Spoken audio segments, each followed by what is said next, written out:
Have you ever purchased anything for a lot of money only to wake up the next morning and find it someplace else significantly cheaper and/or the one you actually wanted cheaper elsewhere?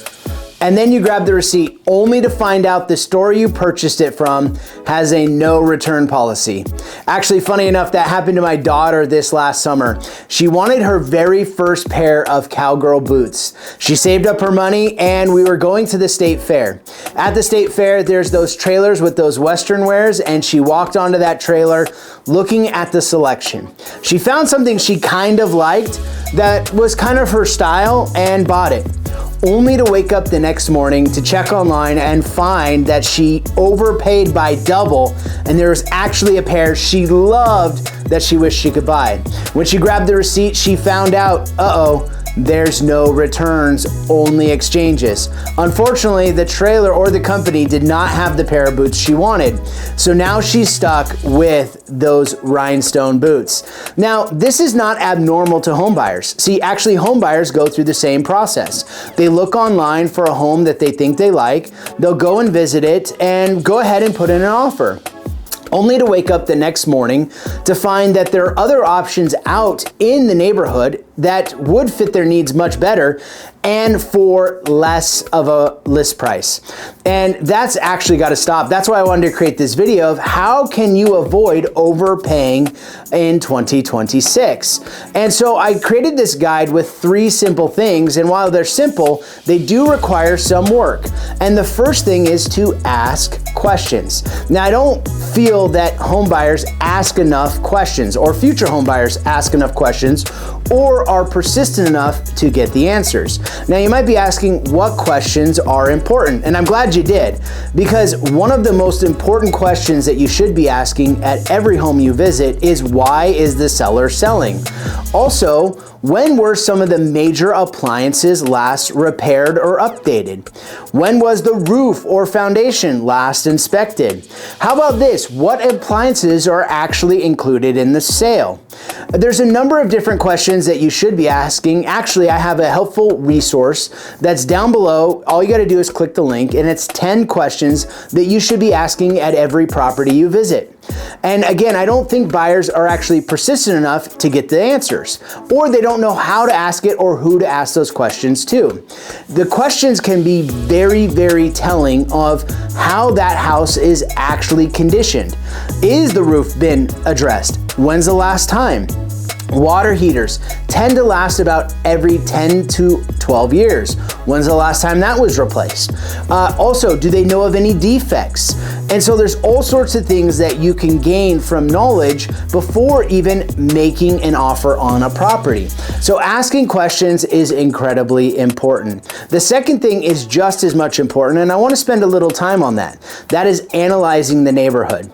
See, a lot of times as you are searching on an online platform, you'll come across a number of homes that you like, but you might be moving from neighborhood to neighborhood. And while you see homes that are commonly priced because you're searching within a search parameter, you might be missing some of the other neighboring properties. And so I think it's incredibly important to analyze the neighborhood. Analyze it for what has previously sold. Sometimes there has been a home that is comparable that may have sold for more, or in other cases, it has sold for significantly less. You might also find that in the neighborhood, there's currently 4 or 5 additional properties that are active. They're just outside those price parameters you're looking at, and so therefore they're not actually on your radar. And so I think it's important to analyze and see what homes are going for in the neighborhood, because that could ultimately lead to overpaying, where all of a sudden you are driving around that neighborhood and you go, wait a minute, there's a for sale sign there. I haven't seen one of those before. Like, I haven't seen that house for sale. And then you go online, you look up the address and you go, oh my word, they're asking that for that? I would totally buy that. How can I get out of this deal? And so I think it's important to analyze the neighborhood. The neighborhood's gonna tell you exactly what homes are going for, and we call those comparables. And so they're gonna give you a good idea of where that home should be as far as sales. Now, why I wanted to spend some time on this is because past sales tells you what buyers actually paid for the home. And current homes that are listed are what sellers are hoping to get for the home. And so you can find a drastic difference between the two of those. And so that is the second way of how you can avoid not overpaying for a home. Now, the third one is probably a little bit outside the box, but I think it's really important because psychologically, this can actually create an enemy on the other side of the transaction.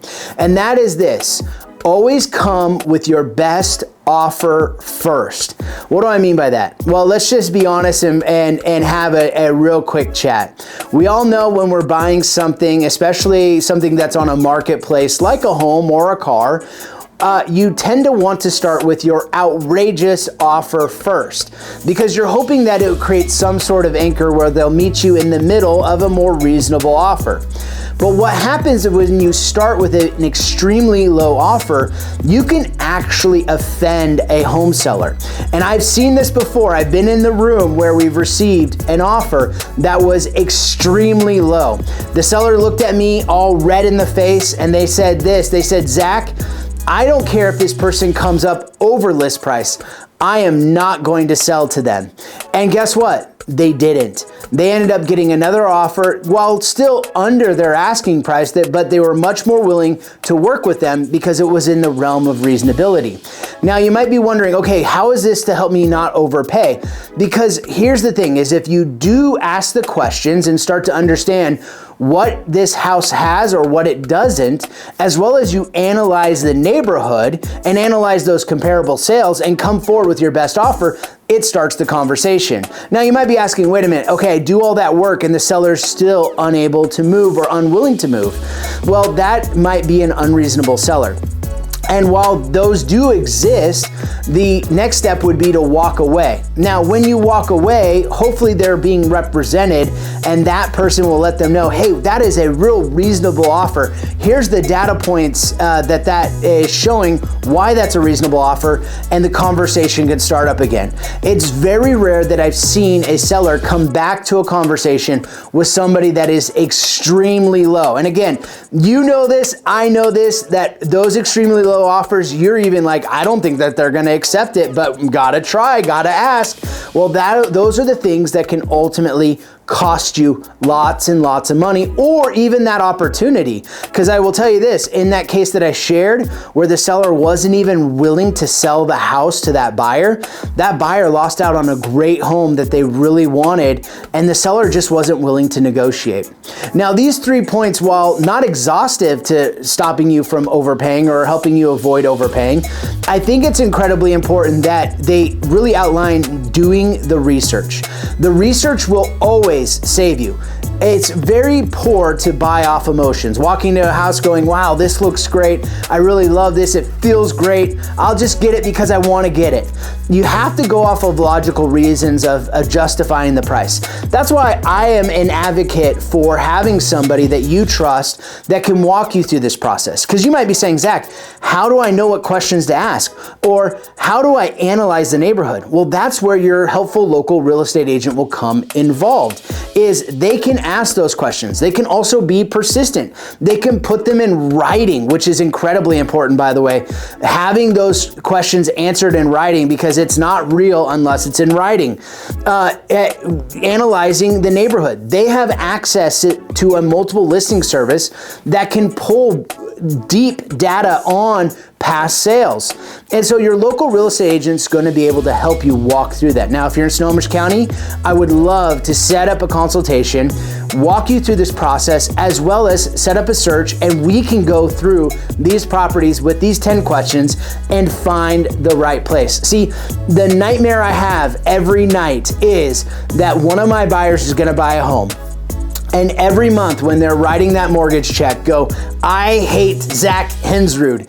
And so that is one of those reasons that keeps me up at night, to make sure that my buyers are not overpaying. Because here's the thing, just like my daughter, buyers are continuing to overpay, even in a marketplace that isn't as competitive.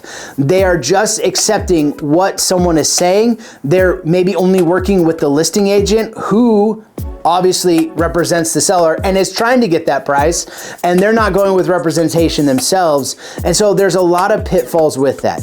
And so it's incredibly important to have somebody in your corner. Well, I hope you found that this video was helpful, and as you go about your home search, this should be a great time and one where you find the home that you absolutely want. Now, if you would like more information about the home buying process, make sure you hit the subscribe button. I am continually coming out with videos of how to help buyers walk through this marketplace. Also, if you'd like another video about the buying process, there's a helpful video right here for you that you can check out. Well, thank you for watching. I really appreciate you being here. And remember, as always, today is a great day to hashtag create positive change. All right, everyone, have a great day and take